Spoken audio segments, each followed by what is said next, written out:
चल हो जा शुरू। केसरिया से मन जोगी हुआ रे, दिल झूमे देखो पतवारा हुआ रे, दिल झूमे देखो पतवारा हुआ रे। हर पल मनाओ केसरी त्योहार। विमल बोलो जुबान केसरी। प्रदेश अध्यक्ष जी से अनुरोध करूंगा कि वो पुष्प गुच्छ भेंट कर माननीय मुख्यमंत्री उत्तराखंड आदरणीय पुष्कर सिंह धामी जी का स्वागत करें।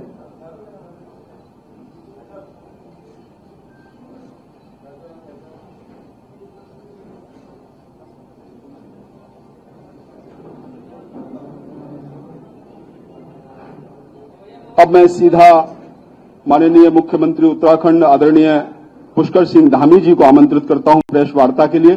माननीय धामी जी। आज लखनऊ में सभी अपने प्रेस के सभी मित्रों से संवाद का एक मुलाकात के नाते आप सबसे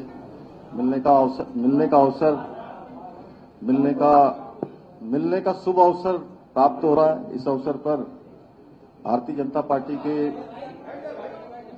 पार्टी के प्रदेश अध्यक्ष आदरणीय भूपेन्द्र जी, हमारे प्रदेश के प्रवक्ता समीर जी, मेरे साथ उत्तराखंड से हमारे उत्तराखंड सरकार में दायित्व में आपदा प्रबंधन सलाहकार समिति के उपाध्यक्ष श्री विनय रोहेला जी, श्री मनीष जी, और आज प्रातःकाल सवेरे से जब मैं लखनऊ में प्रवेश किया हूं तब से लेकर लगातार हम तो आज पूरा मार्गदर्शन करने वाले प्रदेश महामंत्री आदरणीय राम प्रताप सिंह जी और हमारे पुराने साथी शिवभूषण जी एवं सभी हमारे प्रदेश भारतीय जनता पार्टी के सभी पदाधिकारीगण, मीडिया के सभी भाइयों एवं बहनों, मैं आप सबका अपनी ओर से स्वागत करता हूं देवभूमि उत्तराखंड के मुख्य सेवक के नाते। और आप सबको पता है कि आज चूंकि चुनाव के इस महासंग्राम में लखनऊ में आज माननीय राजनाथ सिंह जी का नामांकन समारोह था, नामांकन उनका हुआ।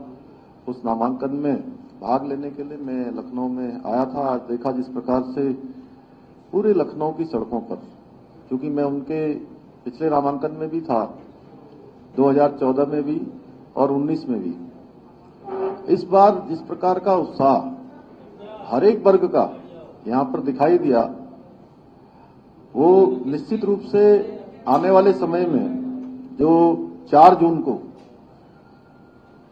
परिणाम आने वाले हैं, उस परिणाम का एक स्पष्ट प्रमाण है कि परिणाम किस दिशा में आने वाले हैं। 400 पार का जो नारा है वो नारा निश्चित रूप से पूरा होगा। अनेक स्थानों पर कुछ भ्रामक चीजें भी आ रही हैं, लेकिन मैं अनेक स्थानों पर उत्तर प्रदेश में भी गया हूं और देश के अन्य स्थानों में भी गया। उत्तराखंड में पहले चरण में मतदान था, मतदान का प्रतिशत कम जरूर हुआ, तो मेरे से पत्रकार मित्रों ने सबने पूछा कि भाई इस बार पहले के मुकाबले कुछ मतदान कम हुआ है। मैं बताना चाहता हूं कि मतदान, चूंकि जो भी लोग मोदी जी को प्रधानमंत्री बनाना चाहते हैं या उसके लिए मत करना चाहते हैं, वो सारे के सारे लोग मतदान करने आए। सामने बहुत ज्यादा संघर्ष न होने के कारण से दूसरी पार्टियों के लोगों ने मतदान में कम भाग लिया और जो हमारे विरोधी विचारधारा के लोग थे वो कम मतदान वहां पर एक कारण रहा है। भारतीय जनता पार्टी के मतों में किसी प्रकार का कोई अंतर नहीं रहा। देश में भी जिस प्रकार से आज लोगों में उत्साह है, ऐसा लगता है कि जैसे हर एक व्यक्ति इस बार मतदान के दिन की प्रतीक्षा कर रहा हो कि मुझे मतदान करने जाना है, बहुत साइलेंट तरीके से और अपनी अपनी बारी का इंतजार कर रहे हैं। और ये मैं लखनऊ में भी देख रहा हूं, उत्तर प्रदेश में भी देख रहा हूं, देश के अन्य स्थानों पर भी देख रहा हूं। चूंकि लखनऊ में मैं 16 साल का था तब मैं पहली बार लखनऊ आया और उस समय का जो लखनऊ था, उसके बाद अटल जी का जो सांसद का कालखंड था, उसके बाद प्रधानमंत्री बने, तेजी से विकास की ओर लखनऊ आगे बढ़ा और वो विकास अनवरत रूप से आगे बढ़ते रहा। माननीय राजनाथ सिंह जी के कालखंड में जिस प्रकार से यहां पर लखनऊ में हाईवे बने, ओवरब्रिज बने, तमाम प्रकार से नए नई सड़कों का निर्माण हुआ, चाहे यहां से सुल्तानपुर को जाने वाली सड़कें हों या सीतापुर, शाहजहांपुर या बरेली की ओर जाने वाले सड़क मार्ग हों, जिस प्रकार से यहाँ चारों तरफ मेट्रो चली है, अन्य जो डेवलपमेंट के काम हुए हैं, मैं सच बताऊं तो भूपेंद्र जी, आप तो क्योंकि पहले भी आए होंगे कई बार, लेकिन मैं जब बचपन में जिस प्रकार का लखनऊ देखा और 2000 तक का जो लखनऊ था, उसके बाद से अब जो मैं लखनऊ देख रहा हूं, बिल्कुल बदला हुआ लखनऊ है। और एक तरह से कहिए कि अगर उस समय का व्यक्ति एकदम से 2024 में आएगा, 24 साल बाद, तो उसको ये लखनऊ भी भूल भुलैया जैसा लगेगा। जैसे यहां से गोमती नगर जाना एक बहुत टेढ़ी खीर हुआ करती थी और आज आसानी से हम कुछ ही मिनटों में यहां से गोमती नगर पहुंच जाते हैं। यहां से अलीगंज, यहां से त्रिवेणी नगर, निराला नगर आसानी से पहुंच जाते हैं। इतने सारे काम यहां पर हो गए। तो लखनऊ के साथ साथ पूरा उत्तर प्रदेश तेजी से विकास की ओर आगे बढ़ा है, एक छोर से लेकर दूसरे छोर तक। इसी प्रदेश के अंदर जहां हम सब के आराध्य देव भगवान राम का भव्य और दिव्य मंदिर बनकर तैयार हो गया, प्राण प्रतिष्ठा हो गई, वहीं भव्य काशी और दिव्य काशी, काशी कॉरिडोर बनकर तैयार हो गया। तो ऐसे अनेक काम यहां पर हुए हैं। तेजी से इन्वेस्टर एक हब उत्तर प्रदेश बना है, इन्वेस्टमेंट का एक बूम यहां पर आया है इन्वेस्टमेंट समिट के माध्यम से। पहले उत्तर प्रदेश की जो गिनती होती थी वो एक बीमारू राज्य के रूप में होती थी और आज बीमारू राज्य से उत्तम राज्य की श्रेणी में, अच्छे राज्यों की श्रेणी में उत्तर प्रदेश आ गया। यहाँ की कानून व्यवस्था के बारे में हम सब लोग जानते हैं भली भांति कि एक कालखंड वो था कि जब यहाँ पर गुंडे, बदमाश, अपराधियों का आतंक हुआ करता था। सपा और बसपा की सरकारों में वसूली गैंग सक्रिय हुआ करते थे। आज पूरी तरह से कानून व्यवस्था इतनी अच्छी हो गई है कि आज उत्तर प्रदेश का हर जगह पर उदाहरण दिया जाता है। इस प्रकार से राज्य आगे बढ़ा है। इंफ्रास्ट्रक्चर के क्षेत्र में भी राज्य आगे बढ़ा है और प्रधानमंत्री आदरणीय मोदी जी के कालखंड में 10 सालों में गरीब कल्याण की जो योजनाएं बनी हैं, हर उस व्यक्ति के उत्थान का कार्य हुआ है जिसको योजनाओं की आवश्यकताएं थी। 2014 से पहले भी देश में अनेक अनेक योजनाएं आई, लेकिन वो योजनाएं कुछ लोगों को फायदा पहुंचाने के लिए होती थी। आज प्रधानमंत्री जी के कालखंड में जो योजनाएं बनती हैं वो लोगों के जीवन स्तर को, उनको सहायता करने के लिए बनाई जाती हैं। जिनको योजनाओं की आवश्यकताएं होती हैं, जरूरत होती है, उनके जीवन में मदद मिले, वो सब काम होता है। तो आज हर वर्ग के उत्थान का काम हो रहा है। कई ऐतिहासिक निर्णय लिए गए हैं देश के अंदर।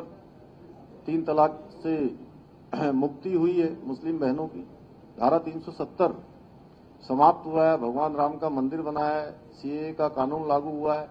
और मुझे बताते हुए खुशी है आप सबके बीच में कि भारतीय जनता पार्टी का जो संकल्प पत्र माननीय प्रधानमंत्री जी के नेतृत्व में देश के समक्ष प्रस्तुत किया गया है, उसमें पूरे देश के अंदर यूसीसी समान नागरिक संहिता की आवश्यकता और उसको लागू करने का संकल्प लिया गया है। और उत्तराखंड देवभूमि को देश की आजादी के बाद पहला राज्य होने का सौभाग्य प्राप्त हो गया, जहां यूसीसी एक विधेयक के रूप में पारित होकर विधेयक बन चुका है। माननीय राष्ट्रपति महोदया की भी उसमें स्वीकृति मिल गई है।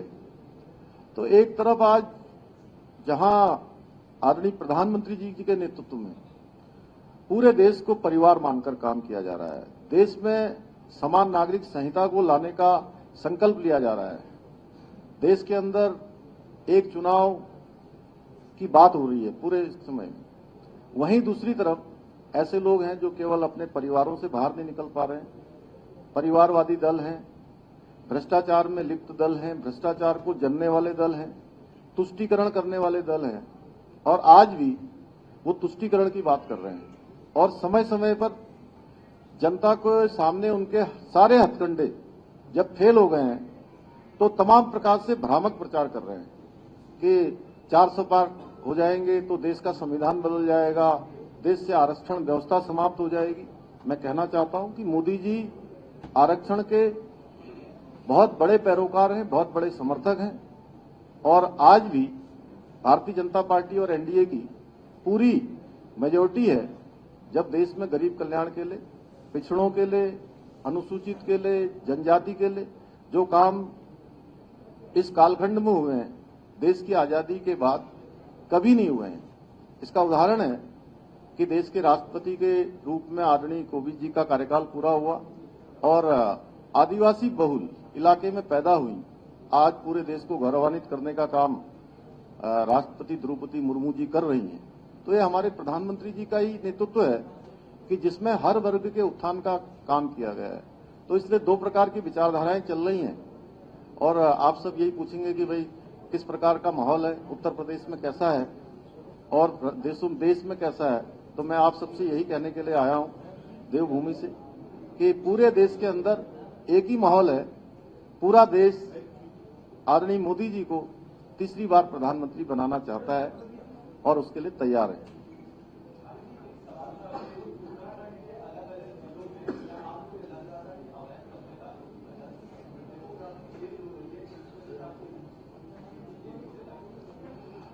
देखिए, अवैध जो अतिक्रमण है उसके लिए तो हमने सेपरेट काम किया है।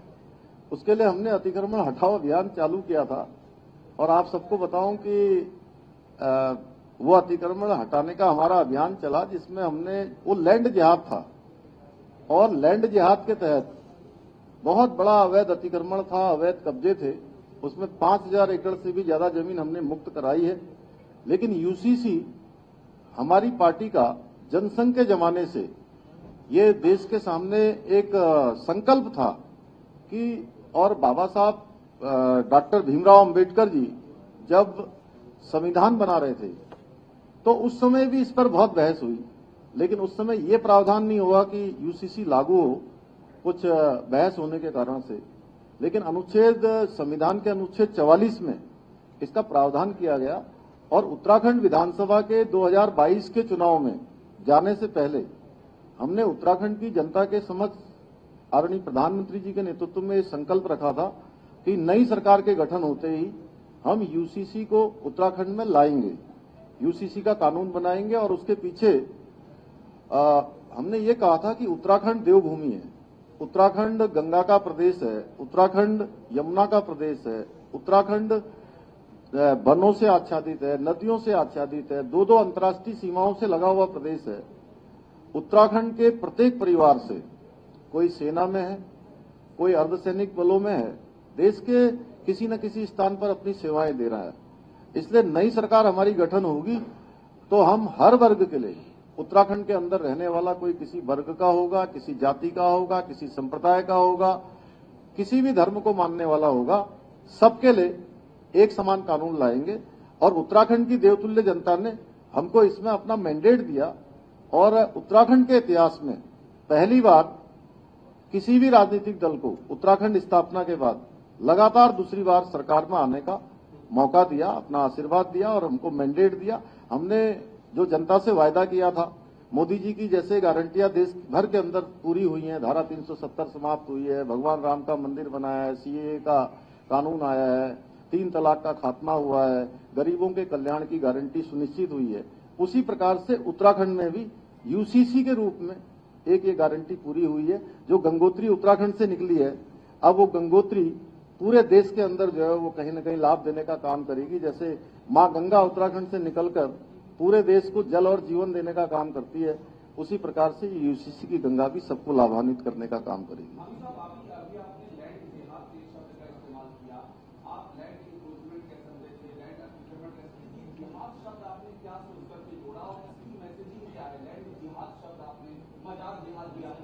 मजार जिहाद मैंने मजार जिहाद नहीं कहा, मैंने लैंड जिहाद कहा, क्योंकि ये सुनियोजित तरीके से बड़े पैमाने पर ये जो है एक षड्यंत्र चल रहा था उत्तराखंड की देवभूमि को, उसके मूल स्वरूप को खराब करने के लिए, और जगह जगह पर ऐसे धार्मिक प्रतीक खड़े करके जिनके नीचे कोई भी अवशेष नहीं निकले, जब उनको हटाया गया तो उनको हटाने का अभियान, और पूरे देवभूमि को पूरी दुनिया के अंदर लोग एक आस्था से, सम्मान से और श्रद्धा से देखते हैं, उसके मूल स्वरूप से छेड़छाड़ हो रही थी, इसलिए हमने इसको लैंड जिहाद की संज्ञा दी है।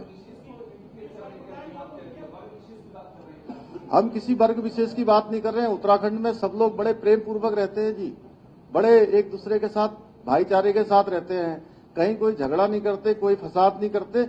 लेकिन अतिक्रमण अगर होगा, क्या अतिक्रमण को आप जायज ठहराएंगे? मैं आपसे पूछना चाहता हूं। अरे भाई, अतिक्रमण है, जिहाद है, आप बताइए कि अतिक्रमण सही है कि खराब है? पहले तो मुझे आप मुझसे इतने प्रश्न पूछ रहे हैं, आप मेरे प्रश्न का उत्तर जवाब दे दीजिए। नहीं, आप भी दे दीजिए।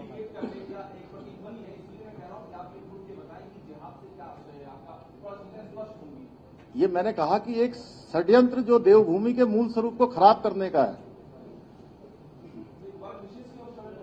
कोई वर्ग विशेष नहीं है जी, आप समझ लीजिए वर्ग विशेष तो हम क्या करें उसमें। हमने कहा कि सब हम प्रेम पूर्वक रहते हैं उत्तराखंड में, सब एक दूसरे के साथ।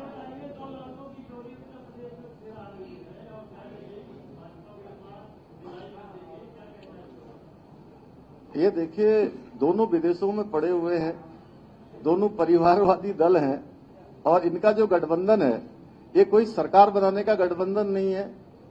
उनको भी पता है कि सरकार में कहीं आने वाले नहीं है। अपने परिवारों को, अपने भ्रष्टाचार को छुपाने का और अपने अस्तित्व को बचाने के लिए दोनों साथ में आ रहे हैं। धन्यवाद।